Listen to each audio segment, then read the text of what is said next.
your shirt becomes a fashion trend.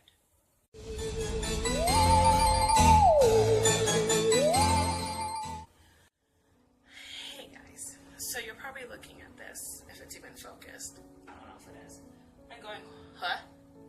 What is this video about? It's a spur of the moment video. So if I look horrible, you're gonna find out why.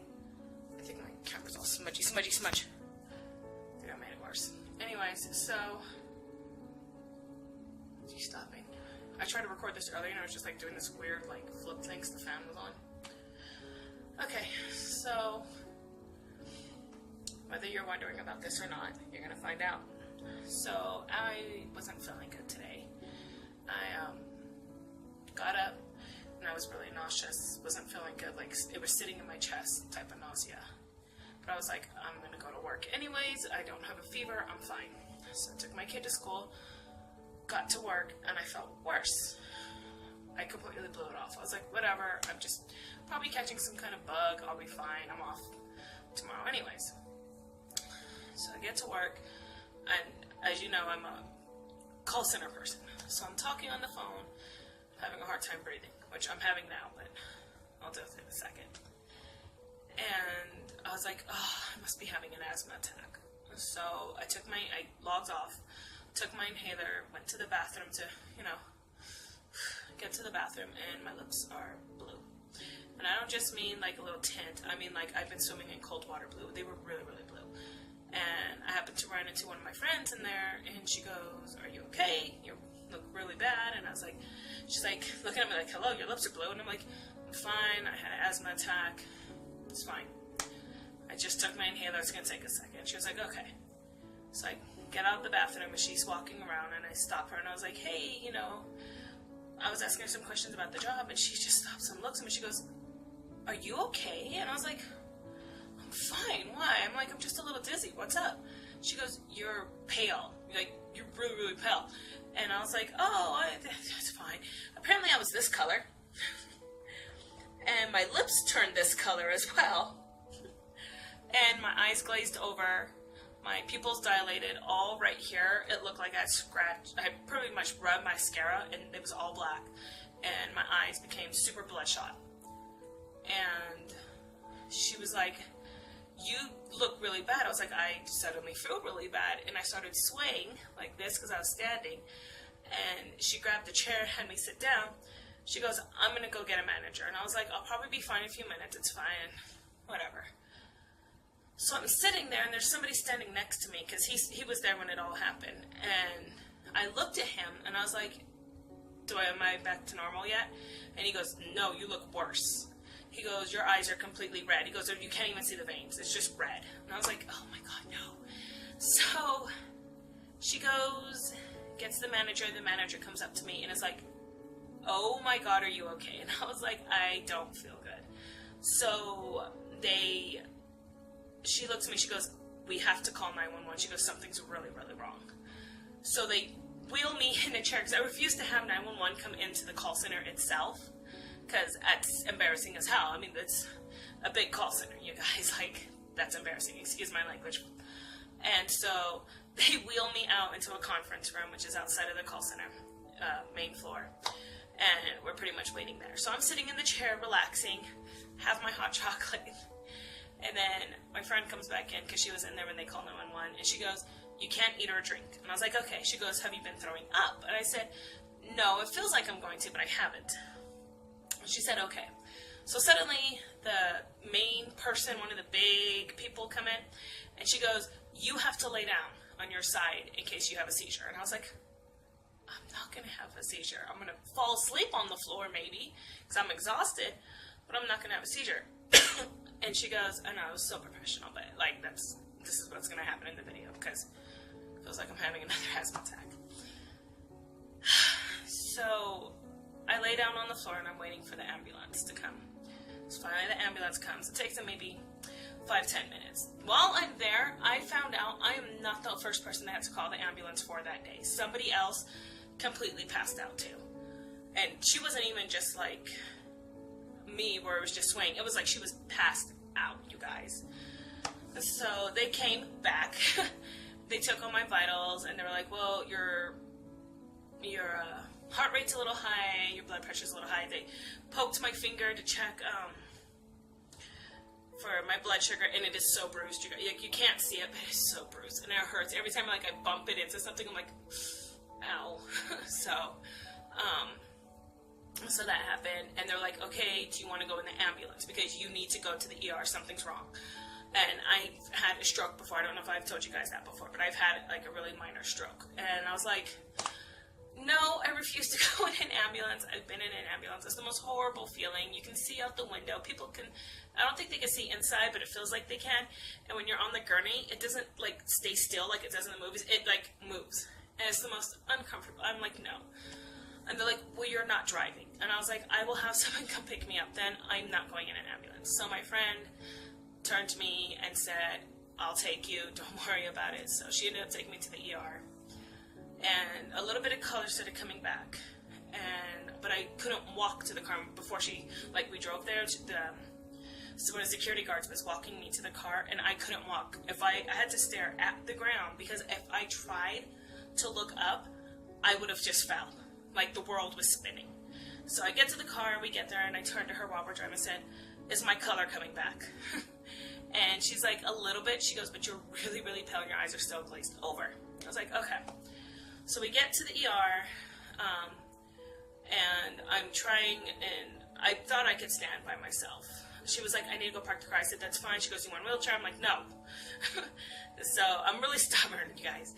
So I'm sitting there, and I'm filling out the thing, and I was like, I might need a wheelchair. My knees were like this, and then I had to bend them and lean into the thing so I wouldn't fall. So she goes, okay, come on over to triage. Do you need a wheelchair? And I was like, no, I should be okay. I should be able to like inch my way there. She goes, okay. So I'm walking, and I notice the world feels like it's this way. Like, I have to lean this way so I don't fall. So I get there, and the triage nurse checks me, and she goes, okay, smile. I'm like, smile. And she goes, put your arms out. So I put my arms out.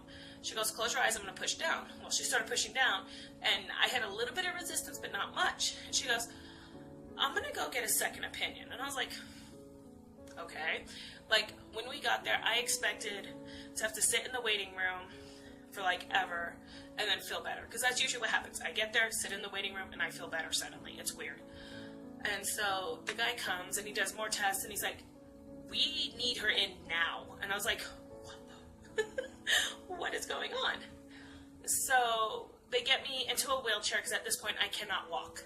And they get me to there, and real quick, backstory of the stroke. This is how it started. I got dizzy at work. I was at a call center, funny. I was dizzy at work, and I was like, I don't feel good. I need to go urgent care. And they were like, okay. I left work early, went to urgent care, got there, started stuttering. And I don't mean like, I was severely stuttering. Like, I could not talk. They got me to the room in urgent care, and I legit went to stand up because they wanted me in a wheelchair to go to the ER because I used to be connected. I stood up and I hit the floor, you guys, like instantly.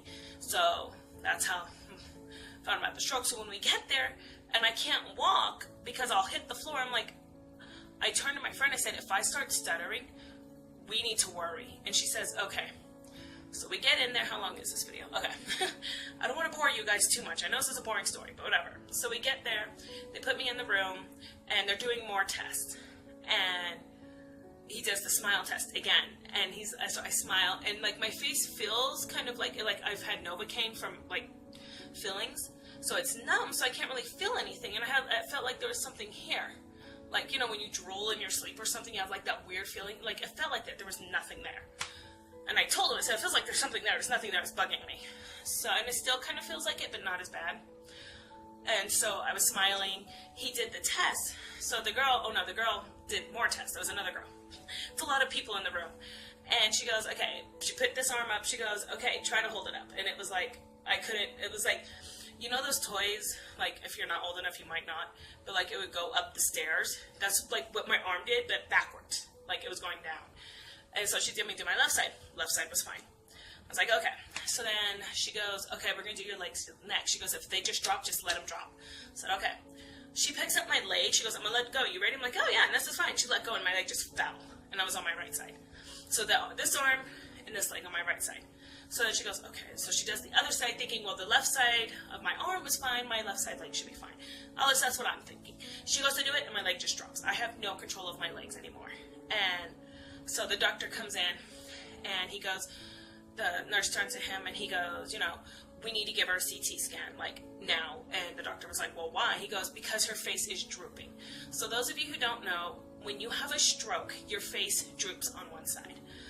So apparently my right side was the side that was drooping. So when I smiled, instead of looking like this, it looked like this. Like, I have to pull it down because it's fine now. So I was smiling, and it went like this. Like, it was drooping. Like, my eye was, like, drooping a little bit and everything. So they were like, okay, we need to get her CT scan, like, now. They did blood work, which you can't see, probably. But I am so bruised. Like, the bruise is, like, this big. Oh, you can't see it a little bit. And then on this side, yeah, right here. And what happened was she poked me on this side first. And I have fibromyalgia, which makes pain, like, way worse. So when she did it, usually I have to have something against it to stop me from jerking. I jerked because there was nothing there. So she was trying to find it, couldn't find the vein, and then hit some weird valve. I don't know technological terms there. So she had to do it on this side, and we barely got it on that side. So, yeah. So I go get a CT scan, smile, still drooping, and so we get to the room. I'm starting to feel better. The world isn't spinning. I have my color back. Like, I'm pale right now. This is me having color back right now. I'm, like, really pale still, but I'm not feeling good still.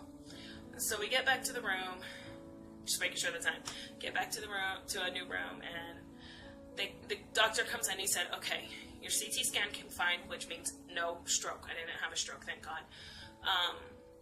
And your blood work came fine, you're fine. And I was like, okay, good.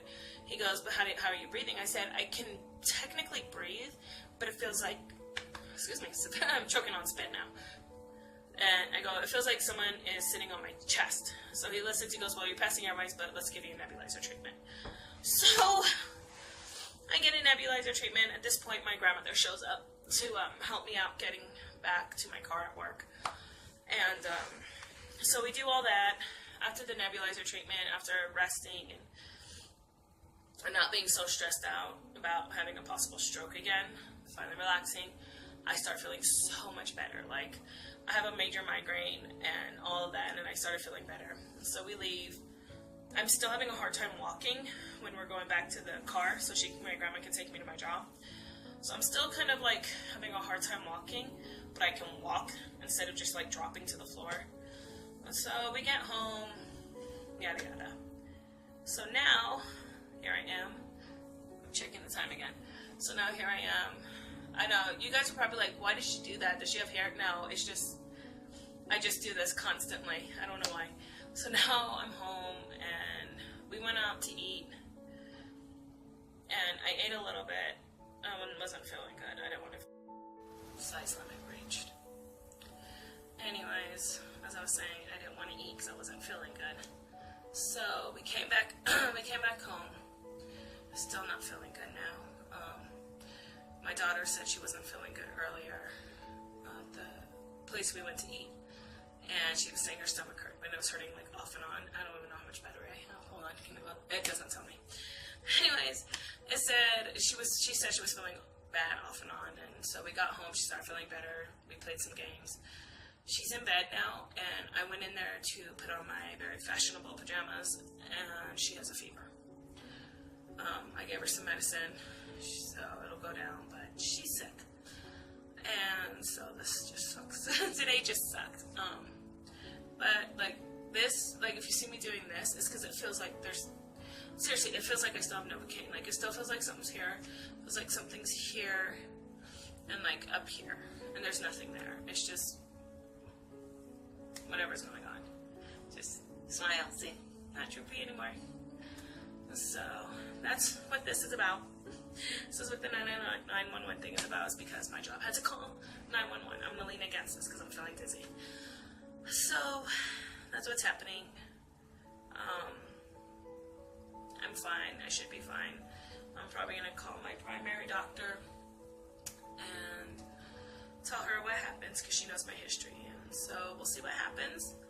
But I'm feeling okay so far. I'm just really tired. Feels like I'm having another asthma attack, and I'll probably go take a nebulizer treatment before bed just to get everything calm again, because it lasted for a couple of hours. So that just, yeah, another day in the life of me. Oh, you guys, it's been a rough week. It's been a really, really rough week. So anyways, this video I think is long enough. It's probably longer than it should be. So I will see you guys next time. Remember to press the subscribe button. By the way, it is on this side, I think. So press the subscribe button if it's over on this side. If not, it'll be on this side. And like up the video. Leave a comment of your scariest, like, ER thing that you've had to go through where, like, you were like, what the hell is going on? So leave that in the comments. And remember to stay awesome. And I will see you guys next time. Bye-bye.